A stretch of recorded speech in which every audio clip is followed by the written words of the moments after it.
کیا سردار کے پاس فطرہ جمع کر کے کیا کریں گے؟ اس کو تقسیم کریں گے؟ دیکھیے فطرہ کے سلسلے میں حدیث میں صرف اتنا آتا ہے کہ ہر مسلمان پر، چاہے وہ مرد ہو، چاہے وہ عورت ہو، چاہے وہ بچہ ہو، چاہے وہ جوان ہو، فطرہ فرض ہے۔ نبی کے دور میں اس کی ایک اجتماعی شکل ہوتی تھی، لوگ اللہ کے نبی کے پاس جمع کرتے تھے اور وہاں سے وہ غریبوں کو دیا جاتا تھا۔ تو آج اگر آپ وہ شکل اپنا رہے ہیں، اپنے سردار کے پاس اکٹھا کر رہے ہیں اور وہاں سے وہ غریبوں کو دیا جا رہا ہے، بہت اچھی بات ہے۔ ہمارے یہاں ایسے ہی ہوتا ہے۔ ہاں تو کوئی حرج کی بات نہیں، اس میں کوئی دقت کی بات نہیں ہے، اجتماعی شکل میں دیا جا سکتا ہے۔ شرط یہ ہے کہ اس کا، دیکھیے زکوٰۃ ایک الگ چیز ہوتی ہے، فطرہ کی رقم ہم صرف فقراء اور مساکین کو دے سکتے ہیں، فطرہ کی رقم مسجد میں نہیں دے سکتے، فطرہ کی رقم سے امام کی تنخواہ نہیں دے سکتے، فطرہ کی رقم سے کسی مولوی کو نذرانہ نہیں دے سکتے۔ جو غریب اور فقیر اور مسکین لوگ ہیں ان کی ضرورتوں کو ہم فطرہ سے پورا کر سکتے ہیں اور کسی مصرف میں اس کو نہیں لگا سکتے۔ کوئی حرج کی بات نہیں، اپنے سے بانٹ سکتے ہیں۔ کیا میت کے نام سے افطار کرا سکتے ہیں؟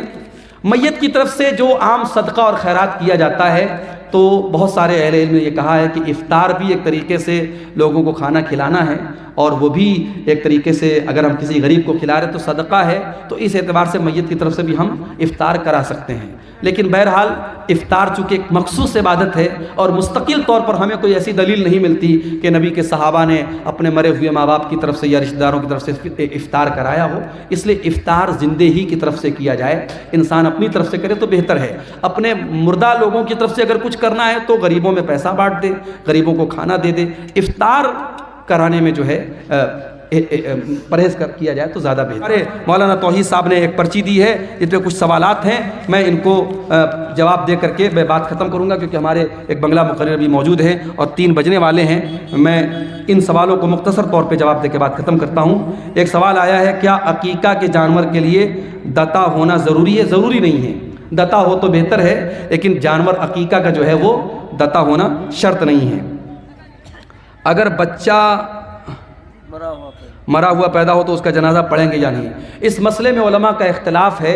علامہ البانی کی جو تحقیق ہے وہ یہ ہے کہ چونکہ بچہ جو ہوتا ہے 4 مہینے کا جب ہو جاتا ہے 120 دن کا، تو اس کے اندر روح ڈال دی جاتی ہے۔ ماں کے پیٹ میں بچہ جب 4 مہینے کا ہوتا ہے اس کے اندر روح ڈال دی جاتی ہے، اس لیے 4 مہینے کے بعد جب بھی وہ پیدا ہوگا، اگر وہ جنازہ پڑھنے، اگر وہ غسل دینے لائق ہوگا تو غسل دیں گے اور کفنائیں گے اور جنازہ بھی پڑھیں گے، اور یہی بات زیادہ مضبوط سمجھ میں آتی ہے دلیل کی روشنی میں۔ تو بہتر یہی کہ اس کا جنازہ پڑھیں گے، اگر کوئی نہیں پڑھتا ہے تو کوئی گناہ کی بات نہیں ہے، لیکن دلیل کی روشنی میں زیادہ مضبوط بات یہی ہے۔ کیا غیر مسلم کا روپیہ مسجد میں لگا سکتے ہیں؟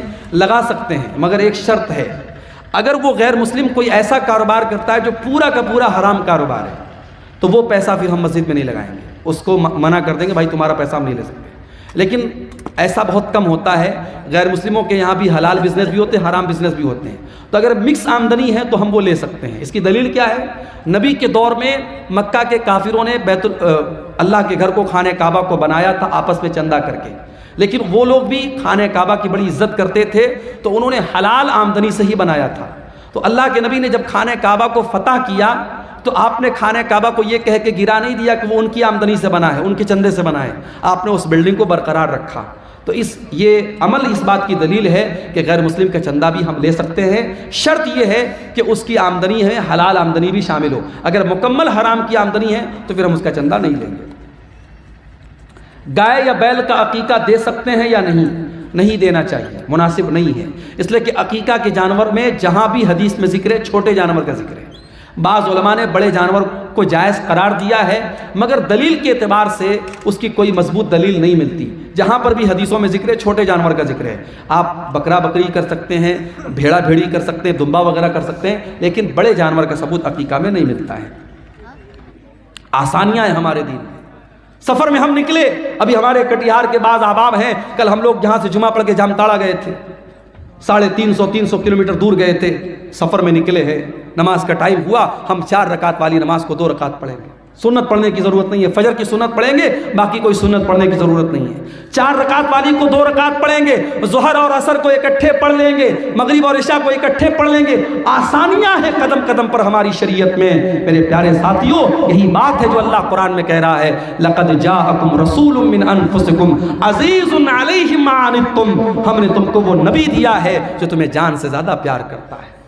عورت پریگننٹ ہے، روزہ رکھے گی بچے کو تکلیف پہنچے گی، بچے کو دودھ پلا رہی ہے، روزہ رکھے گی بچے کو دودھ نہیں پلا سکتی ہے، اسلام کہتا کوئی مسئلہ نہیں ہے، عورت بعد میں روزہ پورا کر لے گی، اسلام اس کو قضا کرنے کا اور بعد میں روزہ پورا کرنے کا حکم دیتا ہے۔ عورت پیریڈ میں ہے، اس کی کمزوری کا دن ہے، اس کی بیماری کا دن ہے، چڑچڑاپن رہتا ہے، بدن میں کمزوری رہتی ہے، بلڈ آتا رہتا ہے، درد ہوتا رہتا ہے، اسلام نے کہا کوئی مسئلہ نہیں، جتنے دن اس کو پیریڈ آ رہا ہے وہ نماز نہیں پڑھے گی، روزہ نہیں رکھے گی، روزہ بعد میں پورا کرے گی۔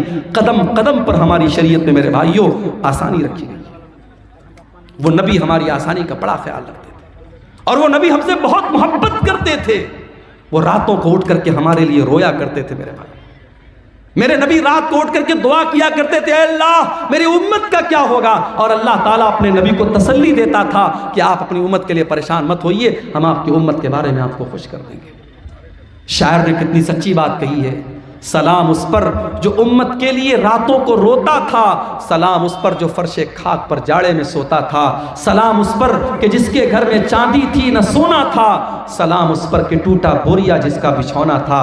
میرے پیارے بھائیوں، اس نبی سے ہمیں واقعی میں سچی محبت کرنی چاہیے، اس نبی سے واقعی میں سچی محبت کرنی چاہیے، اور وہ نبی صرف دنیا میں ہمارے کام نہیں آ رہے ہیں بلکہ آخرت میں بھی ہمارے کام آئیں گے۔ اللہ کے نبی فرماتے ہیں انا سید ولد آدم یوم القیامہ، قیامت کے دن سارے آدم کی اولاد کا سردار میں رہوں گا، وَأَوَّلُ مَنْ يَنشَقُّ عَنْهُ الْقَبْرُ، اور قیامت کے دن سب سے پہلے میری قبر پھٹے گی، وَأَوَّلُ الشَّافِعِينَ، اور قیامت کے دن جب سارے نبی اپنا پلہ جھاڑ لیں گے اور کہہ دیں گے میں آج کسی کی سفارش نہیں کر سکتا، تو سب سے پہلے میں سفارش کروں گا اور سب سے پہلے میری سفارش قبول کی جائے گی۔ وہ نبی قیامت کے دن بھی ہمارے کام آئیں گے۔ شاعر کہتا ہے بروز قیامت بجز نفسی نفسی، کسے یاد آئے گی اسلم کسی کی، بروز قیامت بجز نفسی نفسی، کسے یاد آئے گی اسلم کسی کی، نہ بھولیں گے جس کو نبی مکرم، وہ امت نہیں ہے تو پھر اور کیا ہے، زباں پر ہے نعت نبی مکرم، یہ الفت نہیں ہے تو پھر اور کیا ہے۔ وہ نبی ہم سے بڑی محبت کرتے تھے میرے بھائی۔ اللہ کے نبی فرماتے ہیں کہ اللہ تعالیٰ نے ہر نبی کو ایک دعا ایسی دی جس کے قبول کرنے کی گارنٹی لے لی، اور ہر نبی نے اپنی اس دعا کو دنیا میں مانگ لیا۔ اللہ کے نبی فرماتے ہیں کہ میں نے اپنی دعا کو سنبھال کے رکھا ہے، سارے نبیوں نے اپنی دعا کو مانگ لیا لیکن میں نے اپنی دعا کو سنبھال کے رکھا ہے۔ کس کے لیے؟ اپنے لیے نہیں، اپنے پریوار کے لیے نہیں، اپنے بچوں کے لیے نہیں، شفاعۃ لامتی یوم القیامہ، میں قیامت کے دن اپنی امت کے لیے سفارش کروں گا، قیامت کے دن اپنی امت کے لیے اللہ سے گڑ گڑا کے معافی مانگوں گا۔ میرے پیارے ساتھیوں، اس نبی کی قدر کرو، اس نبی سے محبت کرو، اس نبی کی اتباع کرو، اس نبی کی اطاعت کرو، اور میرے بھائیوں یہ